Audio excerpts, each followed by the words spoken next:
வணக்கம். முக்கிய செய்திகள்.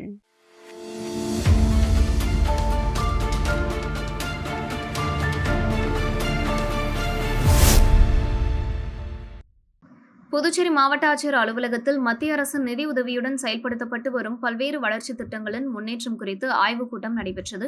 இந்த கூட்டத்திற்கு புதுச்சேரி மக்களவை உறுப்பினர் வைத்திலிங்கம் தலைமை தாங்கினார். மாவட்ட ஆட்சியர் குலோத்துங்கன், சட்டமன்ற உறுப்பினர் மற்றும் பல்வேறு அரசுத்துறை அதிகாரிகள் கலந்து கொண்டனர். கூட்டத்தில் மகாத்மா காந்தி தேசிய ஊரக வேலை உறுதி திட்டம், கிராம சாலை மேம்பாட்டு திட்டங்கள், ஆயுஷ்மான் பாரத் மருத்துவ காப்பீடு திட்டம் உள்ளிட்ட மத்திய அரசின் மக்கள் நலத் திட்டங்கள், தற்போதைய செயல்பாடுகள் மற்றும் முன்னேற்றம் குறித்து விரிவாக ஆய்வு செய்யப்பட்டது. மேலும் நகர்ப்புற மற்றும் கிராமப்புறங்களில் நடைபெற்று வரும் வளர்ச்சிப் பணிகளை விரைந்து முடிக்கவும், அரசு திட்டங்களின் முழு பலன்களும் பொதுமக்களுக்கு தாமதமின்றி கிடைப்பதை உறுதி செய்யவும் அதிகாரிகளுக்கு அறிவுறுத்தப்பட்டது. கூட்டத்தில் பங்கேற்ற சட்டமன்ற உறுப்பினர்கள் தங்களது தொகுதிகளில் நிலுவையில் உள்ள வளர்ச்சித் திட்டங்கள், குடிநீர், சாலை, மின்சாரம் உள்ளிட்ட அடிப்படை வசதிகள் தொடர்பான கோரிக்கைகள் மற்றும் மக்களின் தேவைகளை எடுத்துரைத்தனர். அப்போது பேசிய மக்களவை உறுப்பினர் வைத்திலிங்கம், மத்திய அரசின் நலத்திட்டங்கள் அனைத்து பயனாளிகளையும் முழுமையாக சென்றடையவும், திட்ட பலன்கள் எந்தவித தாமதமும் இன்றி கிடைக்கவும் அனைத்து துறைகளின் அதிகாரிகளும் ஒருங்கிணைந்து செயல்பட வேண்டும் என்று வலியுறுத்தினார்.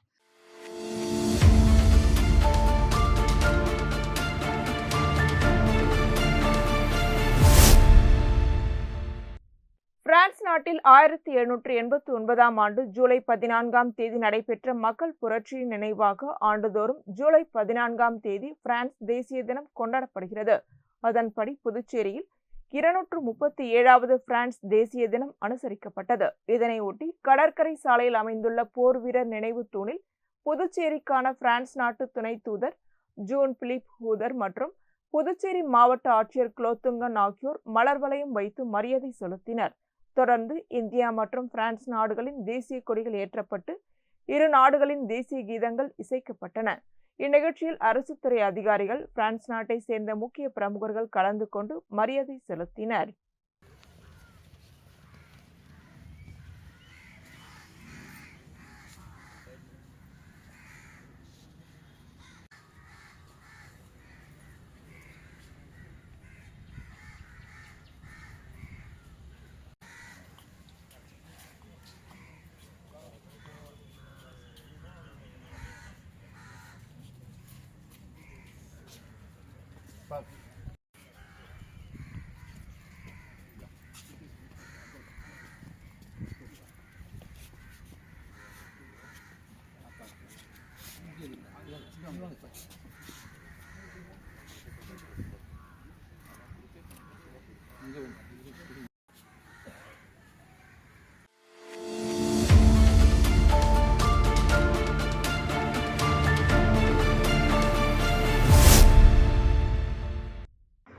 புதுச்சேரி திருக்காஞ்சி கிராமத்தில் முன்னாள் பாராளுமன்ற உறுப்பினர் கோகுலகிருஷ்ணனுக்கு சொந்தமான நித்யா பேக்கேஜிங் என்ற தனியார் தொழிற்சாலையில் ஏற்பட்ட பயங்கர தீ விபத்தில் கோடிக்கணக்கான மதிப்பிலான பொருட்கள் இருந்து சேதமடைந்தன.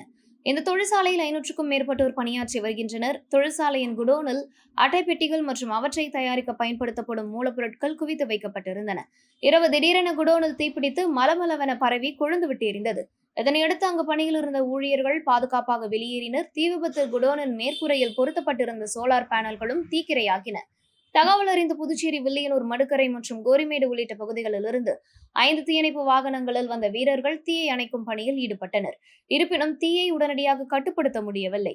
தீ மற்ற கட்டிடங்களுக்கும் பரவாமல் தடுக்க தீயணைப்பு வீரர்கள் மற்றும் தொழிற்சாலை ஊழியர்கள் இணைந்து பொக்லைன் இயந்திரம் மூலம் குடோனை சுற்றியிருந்த பொருட்களை அகற்றினர். இந்த தீ விபத்தில் சுமார் 50 டன் பேக்கேஜிங் அட்டைகள் எரிந்து கோடிக்கணக்கான ரூபாய் மதிப்பிலான பொருட்கள் சேதமடைந்துள்ளதாகவும் முதற்கட்ட தகவல்கள் தெரிவிக்கின்றன.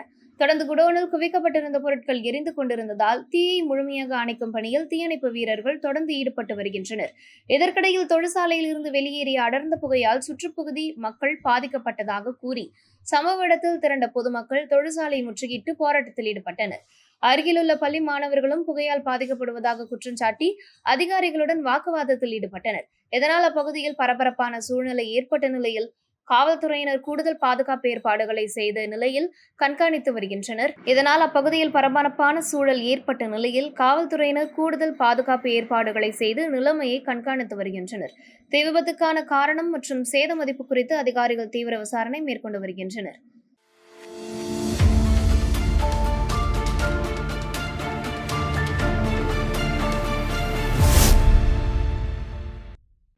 புதுச்சேரி கதிர்காமம் தொகுதிக்குட்பட்ட கனகன் ஏரியை சுத்தப்படுத்தும் பணியில் பீயிங் பாண்டிச்சேரி தன்னார்வலர்கள் குழுவுடன் ரெட்டியார்பாளையத்தில் உள்ள பிரசிடென்சி பள்ளியின் தேசிய நலப்பணி திட்ட மாணவர்கள் மற்றும் உள்ளூர் பொதுமக்கள் இணைந்து தொடர்ந்து 7வது வாரமாக ஈடுபட்டு வருகின்றனர். ஏரிக்கரையில் குவிந்திருந்த பிளாஸ்டிக் கழிவுகளை அகற்றி சுற்றுச்சூழலை பாதுகாக்கும் நோக்கில் இந்த தூய்மை பணி மேற்கொள்ளப்பட்டது. தற்போது ஏரி பகுதியில் அரசு சார்பில் மதில் சுவர் அமைக்கும் பணிகள் நடைபெற்று வரும் நிலையில் பொதுமக்கள் ஏரி பகுதிக்கு வரும் பொழுது பிளாஸ்டிக், சிகரெட் துண்டுகள், மது பாட்டில்கள் உள்ளிட்ட கழிவுகளை ஏரிக்குள் வீசப்படுவதை தடுக்க திட்டமிட்டு வேலி அமைக்க வேண்டும் என தன்னார்வலர்களும் பொதுமக்களும் கோரிக்கை விடுத்துள்ளனர். மேலும் ஏரிக்கரையில் இறந்து கிடக்கும் மீன்கள் மற்றும் கழிவுநீர் கலப்பால் நீர்நிலை கடுமையாக மாசடைந்து வருவதாகவும் இதனால் சுகாதார சீர்கேடுகள் அதிகரிக்கும் அபாயம் இருப்பதாகவும் அவர்கள் தெரிவித்தனர். இதன் காரணமாக ஏரியை ஒட்டியுள்ள குடியிருப்பு பகுதிகளில் வசிக்கும் மக்களின் உடல் நலனும் சுற்றுச்சூழலும் பாதிக்கப்படும் நிலை உருவாகியுள்ளது.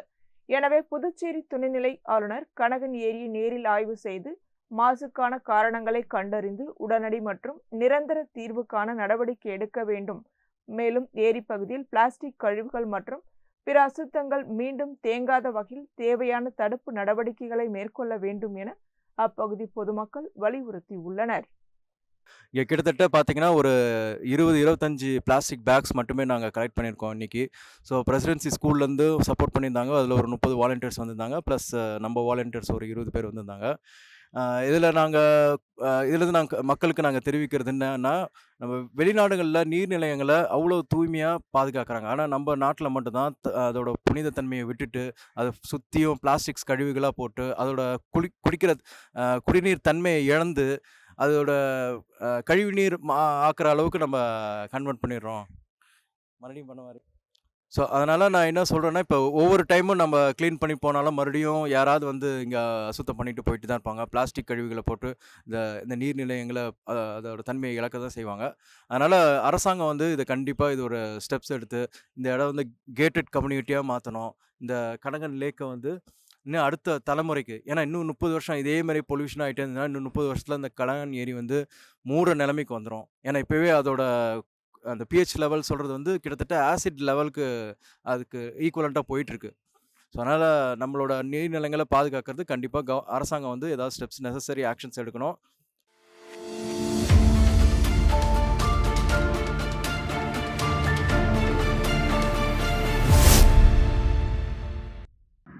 புதுச்சேரி நகரின் முக்கிய பகுதிகளில் ஒன்றான புஸ்ஸி வீதி ஆம்பூர் சாலை சந்திப்பில் இன்று பழமையான மரம் ஒன்று திடீரென வேரோடு சாய்ந்து சாலையில் விழுந்தது. அப்போது சாலையோரம் நிறுத்தப்பட்டிருந்த டெம்போ வாகனத்தின் மீது மரம் விழுந்ததால் வாகனத்தின் முன்பகுதி கடுமையாக சேதமடைந்தது. சம்பவம் நிகழ்ந்தபோது வாகனத்தில் யாரும் இல்லாததால் உயிரிழப்பு எதுவும் ஏற்படவில்லை. மேலும் மரம் சாய்ந்த நேரத்தில் பொதுமக்கள் யாரும் அந்த வழியாக செல்லாததால் பெரும் விபத்து தவிர்க்கப்பட்டது. மரம் சாலையின் குறுக்கே விழுந்ததால் அந்த பகுதியில் சிறிது நேரம் போக்குவரத்து பாதிக்கப்பட்டது. தகவல் அறிந்து சம்பவ இடத்திற்கு வந்த தீயணைப்பு மற்றும் மீட்பு பணியினர் மரத்தை வெட்டி அகற்றி போக்குவரத்தை சீரமைத்தனர். இந்த சம்பவத்தால் அப்பகுதியில் சிறிது நேரம் பரபரப்பு நிலவியது.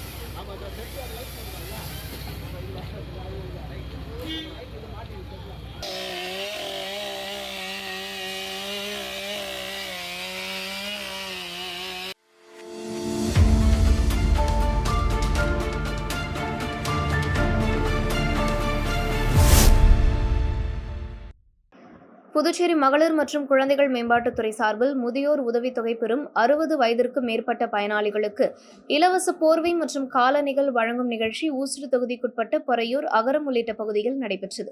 நிகழ்ச்சியில் சட்டமன்ற உறுப்பினர் கார்த்திகேயன் கலந்து கொண்டு முதியோர் பயனாளிகளுக்கு இலவச போர்வைகள் மற்றும் காலணிகளை வழங்கினார். தொடர்ந்து முதியோர்களின் நலன் மற்றும் தேவைகள் குறித்து கேட்டறிந்த அவர், அரசின் பல்வேறு நலத்திட்டங்கள் தகுதியான அனைத்து பயனாளிகளையும் முழுமையாக சென்றடைய தொடர்ந்து நடவடிக்கை எடுக்கப்படும் என்று உறுதியளித்தார்.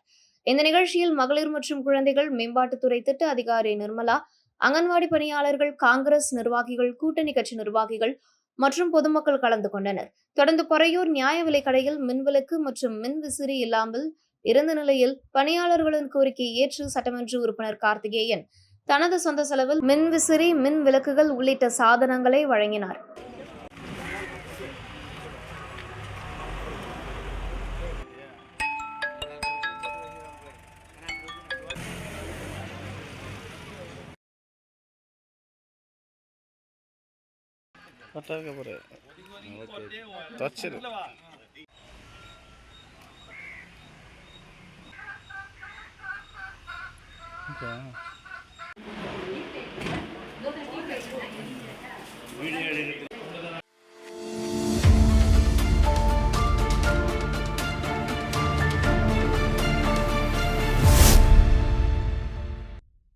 புதுச்சேரியில் கடந்த 2006ஆம் ஆண்டு சென்னை உயர்நீதிமன்ற உத்தரவின் பேரில் உள்ளாட்சி தேர்தல் நடத்தப்பட்டு 98 கிராம பஞ்சாயத்துக்கள், 10 கொம்யூன் பஞ்சாயத்துக்கள் மற்றும் 5 நகராட்சிகள் என மொத்தம் 113 உள்ளாட்சி அமைப்புகளுக்கு 1138 மக்கள் பிரதிநிதிகள் தேர்ந்தெடுக்கப்பட்டனர். அவர்களின் பதவிக்காலம் 2011ஆம் ஆண்டுடன் நிறைவடைந்தது. அதன் பிறகு சுமார் 15 ஆண்டுகளாக புதுச்சேரியில் உள்ளாட்சி தேர்தல் நடத்தப்படாத நிலையில் மக்களுக்கு அதிகாரத்தை வழங்கும் வகையில் உடனடியாக தேர்தலை நடத்த வேண்டும் என்று வலியுறுத்தி மக்கள் வாழ்வுரிமை இயக்கம் சார்பில் மாநில தேர்தல் ஆணையம் அலுவலகம் முன்பு கண்டன ஆர்ப்பாட்டம் நடைபெற்றது.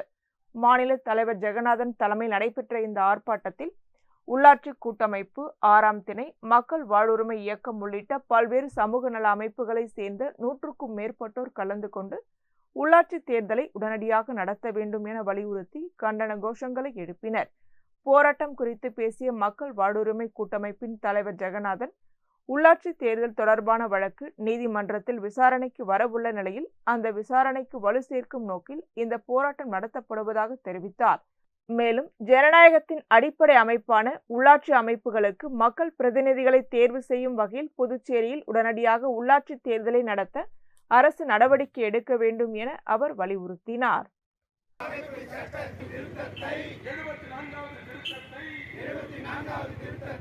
காலில் போட்டு விதிக்கு அதிகாரம், மக்களுக்கு அதிகாரம், மேற்கால் மட்ட ஜனநாயகம், கிடைக்கச் செய்யும் உள்ளாட்சி, தேர்தல் தேதி அறிவித்திடு, ஏமாற்றாது, புதுவை அரசை ஏமாற்றாது, துணை போகாதே,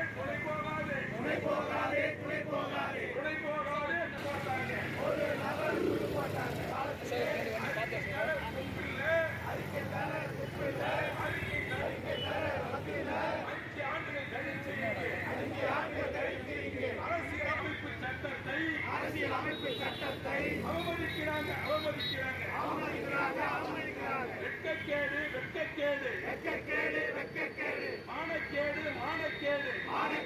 மானக்கேடு. உள்ளாட்சி தேர்தல் வந்தா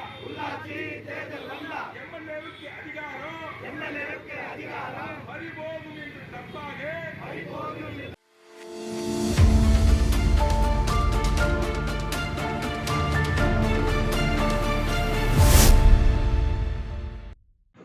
புதுச்சேரி லாஸ்பேட்டை சாந்தி நகர் வடக்கில் அமைந்துள்ள ஸ்ரீ ரேணுகா பரமேஸ்வரி அம்மன், ஸ்ரீ மூகாம்பிகை அம்மன், மகா கணபதி, சிவசுப்பிரமணியர், ஸ்ரீ லோகநாயகி உடனுரை லோகநாதர், காலபைரவர் மற்றும் பக்த ஆஞ்சநேயர் திருக்கோவிலின் 29வது ஆண்டு செடல் மகோத்சவ விழா காப்பு கட்டுதலுடன் கோலாகலமாக தொடங்கியது. விழாவையொட்டி கரகம், வீதி உலா, சாகை வார்த்தல் உள்ளிட்ட நிகழ்ச்சிகள் நடைபெற்றன. தொடர்ந்து அம்மனுக்கு சிறப்பு அபிஷேகம், பூஜைகள் மற்றும் தீபாராதனை நடைபெற்றது. இந்த விழாவில் லாஸ்பேட்டை தொகுதி சட்டமன்ற உறுப்பினரும் அமைச்சருமான VP சிவக்கொழுந்து கலந்து கொண்டு சுவாமி தரிசனம் செய்தார். முன்னதாக கோவிலுக்கு வருகை தந்த அவருக்கு ஆலய நிர்வாகம் சார்பில் பூரண கும்ப மரியாதை அளிக்கப்பட்டதுடன் பொன்னாடை அணிவித்து மாலை அணிவித்து வரவேற்பு அளிக்கப்பட்டது. விழாவில் பக்தர்கள் கலந்து கொண்டு சுவாமி தரிசனம் செய்தனர். விழாவிற்கான அனைத்து ஏற்பாடுகளையும் ஆலய நிர்வாக குழுவினரும் ஊர் பொதுமக்களும் இணைந்து செய்திருந்தனர்.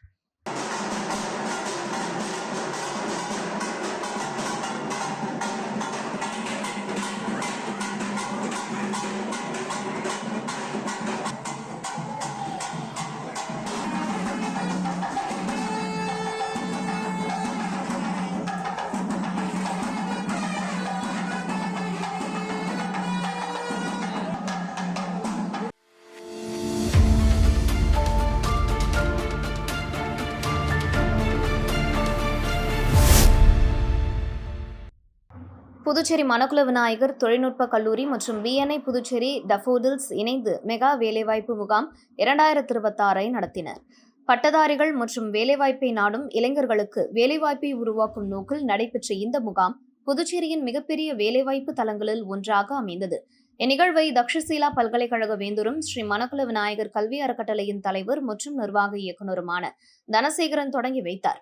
பிஎன்ஐ புதுச்சேரி நிர்வாக இயக்குநர் இளங்கோ கலந்து கொண்டார். நிகழ்ச்சியில் ஸ்ரீ மணக்குள விநாயகர் கல்வி அறக்கட்டளையின் செயலாளர் டாக்டர் நாராயணசாமி, பொருளாளர் ராஜராஜன், இணை செயலாளர் வேலாயுதம், கல்லூரி முதல்வர் டாக்டர் மலர்கண்ணன் உள்ளிட்ட கல்வி அறக்கட்டளை நிர்வாகிகள் மற்றும் பிஎன்ஐ புதுச்சேரியின் செயல்பாட்டு பிரிவு தலைவர் கிறிஸ்டோபர் பிரசாந்த், பிஎன்ஐ டஃபோடில்ஸ் தலைவர் ஜெயசுதர்சன், நிகழ்ச்சி தலைவர் பகுத்தறிவு, பிஎன்ஐ புதுச்சேரி மண்டல நிகழ்ச்சி ஒருங்கிணைப்பாளர் ஆனந்த் காந்திராஜ், பிஎன்ஐ டஃபோடில்ஸ் துணைத் தலைவர் முகமது காசிம் ஹனீப், செயலாளர் சுந்தர்ராஜன் மற்றும் senior support director doctor Arunkumar ஆகியோர் கலந்து கொண்டனர். இந்த வேலைவாய்ப்பு முகாமில் 5387 பேர் பதிவு செய்திருந்த நிலையில் 3614 பேர் நேரடியாக பங்கேற்று பல்வேறு நிறுவனங்களின் நேர்முக தேர்வுகளில் கலந்து கொண்டனர். தகவல் தொழில்நுட்பம், உற்பத்தி துறை, மைய பொறியியல், வங்கி, சுகாதாரம், சில்லறை வணிகம், தளவாடம், வாகன உற்பத்தி, பிபிஓ உள்ளிட்ட பல்வேறு துறைகளை சேர்ந்த 131 முன்னணி நிறுவனங்கள் பங்கேற்று ஆயிரக்கணக்கான வேலைவாய்ப்புகளை வழங்கின.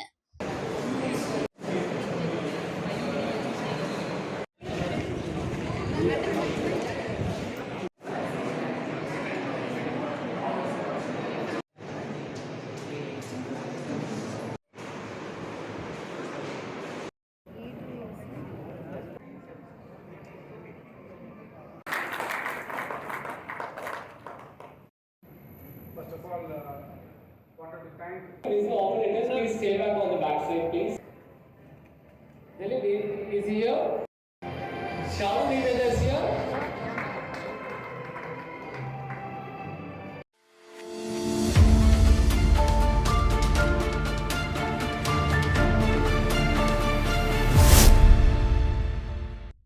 என்ஆர் காங்கிரஸ் பாஜக கூட்டணி அரசின் மக்கள் விரோத கொள்கைகளை கண்டித்து இந்திய கம்யூனிஸ்ட் கட்சி சார்பில் புதுச்சேரியில் கண்டன ஆர்ப்பாட்டம் நடைபெற்றது.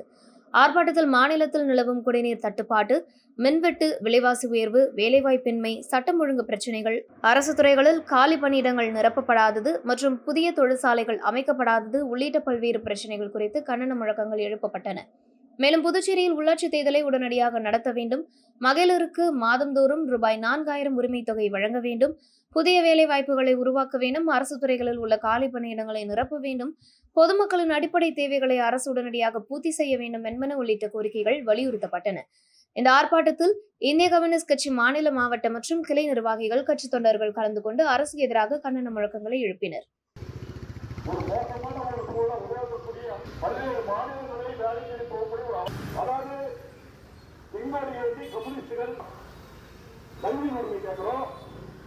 குடிநீர், அதாவது பாதுகாக்கப்பட்ட சுத்தமான குடிநீர் இருக்கக்கூடிய ஏழை எளிய சாமானிய மக்களின் குரலாக கொங்கொடி ஏந்தி கிராமப்புற நகரப்புற மக்கள் மத்தியில் இந்த கடந்த மே மாதம்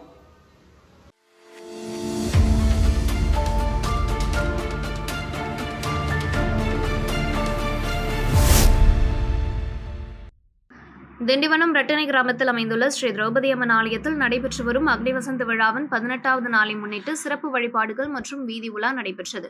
விழாவையொட்டி மூலவர் ஸ்ரீ திரௌபதி அம்மன் சிறப்பு அலங்காரத்தில் பக்தர்களுக்கு அருள் பாலித்தார்.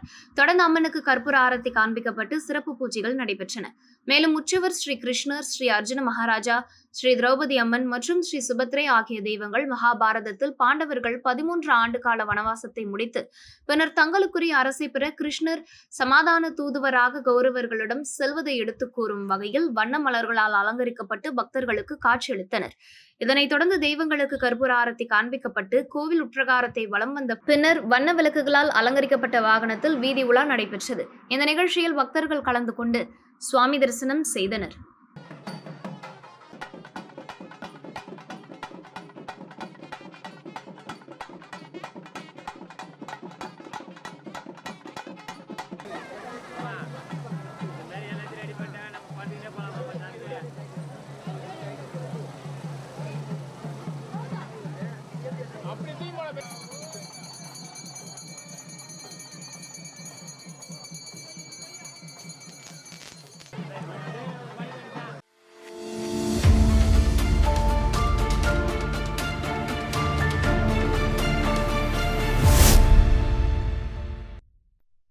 புதுச்சேரி சுயநிதி தனியார் பள்ளிகள் சங்கங்களின் கூட்டமைப்பு சார்பில் பிறந்தநாள் கொண்டாடிய சட்டமன்ற உறுப்பினரும் கூட்டமைப்பின் உறுப்பினருமான ராமுவிற்கு வாழ்த்து தெரிவிக்கும் நிகழ்ச்சி நடைபெற்றது. தவளக்குப்பம் தனியார் திருமண மண்டபத்தில் நடைபெற்ற நிகழ்ச்சியில் கூட்டமைப்பின் தலைவர் டாக்டர் ரங்கநாதன், பொதுச் செயலாளர் டாக்டர் சிவராஜன், பொருளாளர் டாக்டர் சிவசுப்பிரமணியன், இணை செயலாளர் டாக்டர் சம்பத், துணைத் தலைவர் டாக்டர் இளமதி அழகன் மற்றும் டாக்டர் பெர்லியன் ஜெயக்குமார் உள்ளிட்டோர் கலந்து கொண்டனர். நிகழ்ச்சியில் சட்டமன்ற உறுப்பினர் ராமுவிற்கு பொன்னாடை அணிவித்து இனிப்புகள் வழங்கி பிறந்தநாள் வாழ்த்துக்கள் தெரிவித்தனர். இதனைத் தொடர்ந்து சட்டமன்ற உறுப்பினர் ராமு நிகழ்ச்சியில் பங்கேற்ற பள்ளி நிர்வாகிகள் மற்றும் கூட்டமைப்பின் நிர்வாகிகளுக்கு சால்வை அணிவித்து மரியாதை செலுத்தி வாழ்த்து தெரிவித்து அனைவருக்கும் நன்றி தெரிவித்தார். இந்நிகழ்ச்சியில் சுயநிதி தனியார் பள்ளிகள் சங்கங்களின் கூட்டமைப்பை சேர்ந்த நிர்வாகிகள், பள்ளி தாளாளர்கள் மற்றும் உறுப்பினர்கள் பலர் கலந்து கொண்டு சட்டமன்ற உறுப்பினர் ராமுவிற்கு பிறந்த நாள் வாழ்த்துக்களை தெரிவித்தனர்.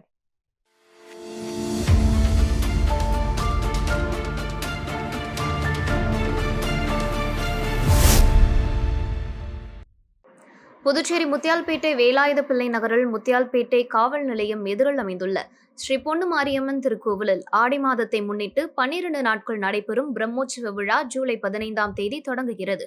விழாவின் முதல் நாளில் மகா கணபதி ஹோமம், வாஸ்து பூஜை மற்றும் கூர்வாங்கும் பூஜைகள் நடைபெறுகின்றன. தொடர்ந்து ஜூலை 16ஆம் தேதி கொடியேற்றம் நடைபெறுகிறது. ஆடி மாதத்தின் 5 வெள்ளிக்கிழமைகளிலும் சிறப்பு அபிஷேக ஆராதனைகள் மற்றும் பூஜைகள் நடைபெற உள்ளன. இதில் 2வது வெள்ளிக்கிழமை தேர் திருவிழா நடைபெறுகிறது. 3வது வெள்ளிக்கிழமை பால்குட ஊர்வலம் மற்றும் அம்மனுக்கு பாலாபிஷேகம் நடைபெறும். 4வது மற்றும் 5வது வெள்ளிக்கிழமைகளில் சந்தன அலங்காரத்தில் பக்தர்களுக்கு அருள் பாலிக்கும் அம்மனை தரிசிக்க சிறப்பேற்பாடுகள் செய்யப்பட்டுள்ளன. விழா நாட்கள் முழுவதும் ஆறுமுக திருமண நிலையத்தில் தினமும் அன்னதானம் வழங்கப்படுவதுடன் ஆடி மாதம் முழுவதும் சிறப்பு அபிஷேக ஆராதனைகளும் நடைபெற உள்ளன.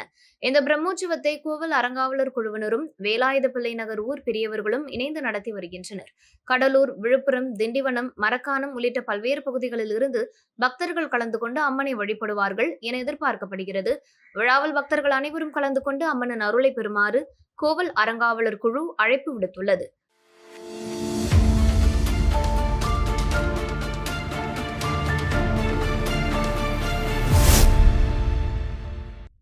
அரியாங்குப்பம் அருகே நயினார் மண்டபம் கடலூர் சாலையில் அமைந்துள்ள அருள்மிகு நாகமுத்து மாரியம்மன் கோவிலில் 43வது ஆண்டு சடல் திருவிழா சிறப்பாக நடைபெற்று வருகிறது. கடந்த ஜூலை 9ஆம் தேதி கொடியேற்றத்துடன் விழா தொடங்கிய நிலையில் தினமும் அம்மனுக்கு சிறப்பு அபிஷேகம், பூஜைகள் மற்றும் இரவு வீதி உலா நிகழ்ச்சிகள் நடைபெற்று வருகின்றன. விழாவின் ஒரு பகுதியாக பக்தர்கள் 108 பால் குடங்களை ஊர்வலமாக எடுத்து வந்து நாகமுத்து மாரியம்மனுக்கு பாலாபிஷேகம் செய்தனர். தொடர்ந்து சிறப்பு பூஜைகள், தீபாராதனை நடைபெற்றது. இதில் பக்தர்கள் கலந்து கொண்டு அம்மனை தரிசனம் செய்தனர். மேலும் சிறப்பு அலங்காரத்தில் நாகமுத்து மாரியம்மன் வீதி உலா நடைபெறுகிறது. ஜூலை 15ஆம் தேதி இடைத்தாங்கிய அங்காளம்மன் கோவிலில் இருந்து 108 முளைப்பாரி ஊர்வலம் புறப்பட்டு நாகமுத்து மாரியம்மன் கோவிலை வந்தடையும். பின்னர் அம்மனுக்கு சிறப்பு பூஜைகள் நடைபெற்று மரப்பாலம் குளத்தில் முளைப்பாரி கரைக்கும் வைபவம் நடைபெற உள்ளது.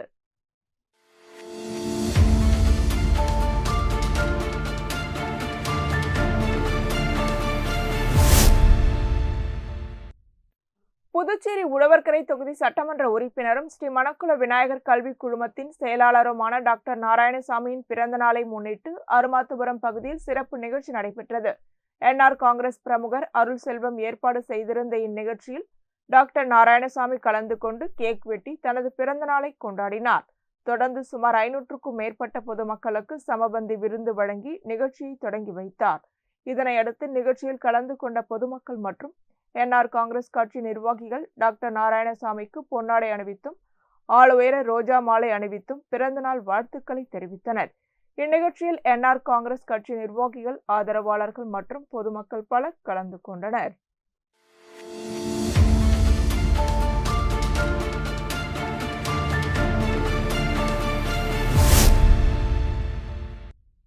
புதுச்சேரி சேதராப்பட்டு தொழிற்பேட்டையில் செயல்பட்டு வரும் L&T தொழிற்சாலையில் பணியாற்றிய தொழிலாளர்களுக்கு சாதகமாக தொழிலாளர் நீதிமன்றம் வழங்கிய தீர்ப்பை இதுவரை நடைமுறைப்படுத்தவில்லை என்று குற்றம் சாட்டி அதை உடனடியாக அமல்படுத்த வேண்டுமென நாம் தமிழர் தொழிலாளர் நலசங்கம் வலியுறுத்தியுள்ளது. இதுகுறித்து நடைபெற்ற செய்தியாளர் சந்திப்பில் நாம் தமிழர் கட்சி தொழிற்சங்க செயற்பாட்டாளர் ரமேசு, L&T தொழிற்சாலையில் 30 ஆண்டுகளுக்கும் மேலாக பணியாற்றி வந்த தொழிலாளர்களின் பணி நிரந்தரம் மற்றும் வருடாந்திர போனஸ் தொடர்பான வழக்குகள் 2020 முதல் புதுச்சேரி தொழிலாளர் நீதிமன்றத்தில் விசாரணையில் இருந்து வந்தன. மேலும் 2022ஆம் ஆண்டு L&T நிர்வாகம் சட்டவிரோதமாக கதவடைப்பை செய்ததாகவும் அது தொடர்பான பல்வேறு வழக்குகள் தற்போது நீதிமன்றத்தில் நிலுவையில் உள்ளதாகவும் தெரிவித்தனர். பணி நிரந்தரம் தொடர்பான வழக்கில் புதுச்சேரி தொழிலாளர் நீதிமன்றம் கடந்த மார்ச் 27ஆம் தேதி 2026 அன்று தீர்ப்பு வழங்கியது. அந்த தீர்ப்பில் 1991 முதல் பணியாற்றி வரும் தொழிலாளர்களுக்கு பணி நிரந்தரம் வழங்குவதுடன் பின்தேதியிட்டு அனைத்து சலுகைகளுக்குரிய பண பலன்களையும் 2 மாதங்களுக்குள் வழங்க வேண்டும் என்று உத்தரவிட்டதாக அவர் கூறினார். ஆனால் தீர்ப்பு வழங்கப்பட்டு 3 மாதங்களுக்கு மேலாகியும் அதை L&T நிர்வாகம் நடைமுறைப்படுத்தவில்லை என்றும் இது தொழிலாளர் நீதிமன்றத்தின் தீர்ப்பை அவமதிக்கும் செயலாக இருப்பதாகவும் அவர் குற்றம் சாட்டினார். எனவே தொழிலாளர்களின் வாழ்வாதாரம் மற்றும் குடும்ப நலனை கருத்தில் கொண்டு நீதிமன்றம் தீர்ப்பை உடனடியாக அமல்படுத்த வேண்டும் என்று கோரிக்கை விடுத்தார். மேலும் நாம் தமிழர் தொழிலாளர் நலசங்கம் சார்பில் தொடரப்பட்ட பாண்டி டை கேஸ்டிங் வழக்கில் தொழிலாளர் சங்கருக்கு மீண்டும் பணியில் சேர்க்கை வழங்கவும் 25% பின்தேதி பண பலன்களுடன் அனைத்து சலுகைகளையும் வழங்கவும் புதுச்சேரி தொழிலாளர் நீதிமன்றம் ஜூலை 11, 2026 தீர்ப்பளித்ததை தொழிற்சங்கம் வரவேற்றது. அந்த தீர்ப்பை வழங்கிய தொழிலாளர் நீதிமன்ற நீதிபதிக்கும் வழக்கறிஞர்கள் வேல்முருகன், பிரீத்தி வேல்முருகன் மற்றும் மிதுன் சக்கரவர்த்தி ஆகியோருக்கும் தொழிற்சங்கம் சார்பில் நன்றி தெரிவிக்கப்பட்டது. மேலும் தொழிலாளர் நீதிமன்றம் வழங்கிய தீர்ப்புகளை சம்பந்தப்பட்ட நிறுவனங்கள் சட்டப்பூர்வமாகவும் மனிதாபிமான அடிப்படையிலும் உடனடியாக அமல்படுத்த வேண்டும் என்று ரமேஷ் வலியுறுத்தியுள்ளார். இந்த செய்தியாளர் சந்திப்பில் L&T தொழிலாளர்கள் கிருஷ்ணமூர்த்தி, பாலமுருகன், கரசூர் முருகன், புவனேஸ்வரன், உப்புவேலூர் முருகன், கோபு, சுப்பிரமணியன், சரவணன், ஐயங்கார் மூர்த்தி, கனகராஜ், ஜெகதீசன் உள்ளிட்டோர் கலந்து கொண்டனர். புதுசா வந்து தொழிலாளர் நீதிபதி அவர் பாத்தீங்கன்னா 11ஆம் தேதி ஒரு தீர்ப்பு போட்டுக்காரு. பாண்டி டைகேஷனுடைய ஒரு தொழிலாளிக்கு வந்து 25 விழுக்காடு சம்பளத்துக்கு பின்தேதி விட்டு வேலை கொடுன்னு சொல்லி அது ஒரு ஆர்டர் போடுறாரு. புதுச்சேரி நீதிமன்றத்தில் தொழிலாளர் நீதிபதிகள் வந்து சிறப்பான ஒரு தீர்ப்பு கொடுக்குறாங்க. சரியா வழக்கு நடக்குது, வேகமா நடக்குது. ஆனால் அந்த நிர்வாக தரப்பு இருக்கிற நிர்வாக பிரிவுகள் வந்து யாரும் வந்து அட்டன் பண்றது இல்ல, நீதிமன்றம் கொடுக்குற தீர்ப்பை வந்து மதிக்கிறது இல்ல, அலங்கழிக்கிறாங்க. இப்படிப்பட்ட சூழலை வந்து நாங்க போராடிட்டு இருக்கிறோம். இங்க புதுச்சேரி அரசாங்கம் தொழிலாளர் துறை யாரும் அமைச்சர் யாரும் தெரிய மாட்டேது, தொழிலாளர் துறை சார் யாரும் இல்ல, தொழிலாளர் துறை இயங்குதான் கூட தெரியல. அது ஒரு மோசமான ஒரு சூழல் வந்து இருக்கு. நாங்க நிர்வாகத்துக்கு இங்க இருக்கிற புதுச்சேரி இருக்கிற இந்த L&T நிர்வாகத்துக்கு ஒரு அன்பான வேண்டுகோள், இங்க இருக்கிற இந்த புதுச்சேரி நீதிமன்றம் கொடுத்த ஆர்டரை வந்து உடனே நடைமுறைப்படுத்தணும். இல்லை என்றால் இங்க இருக்கிற தொழிலாளர்கள் அனைவரும் அந்த தொழிற்சாலைக்குள்ள போய் குடியேறு போராட்டத்தை வந்து குடியிருப்பு போராட்டத்தை வந்து அறிவிப்போம். அப்படிப்பட்ட சூழ்நிலை அங்க தள்ளாம L&T நிர்வாகம் உடனடியாக புதுச்சேரி தொழிலாளர் நீதிமன்றம் வழங்கிய தீர்ப்பை வந்து உடனே நடைமுறைப்படுத்துறோம். எங்களுடைய வழக்குகளை சட்ட ரீதியாக போராடி எங்க தொழிலாளர் உரிமையை துணை நின்ற வழக்கறிஞர் வேல்முருகன், மிதுன் சக்கரவர்த்தி மற்ற நீதிபதி அவர்களுக்கு இந்த செயல்பட்ட அனைத்து தொழிலாளர் தொழிற்சங்க சார்பாக எங்களுடைய நன்றியை வாழ்த்து சொல்கிறேன். நன்றி, வணக்கம். இத்துடன் செய்திகள் நிறைவடைகின்றன. வணக்கம்.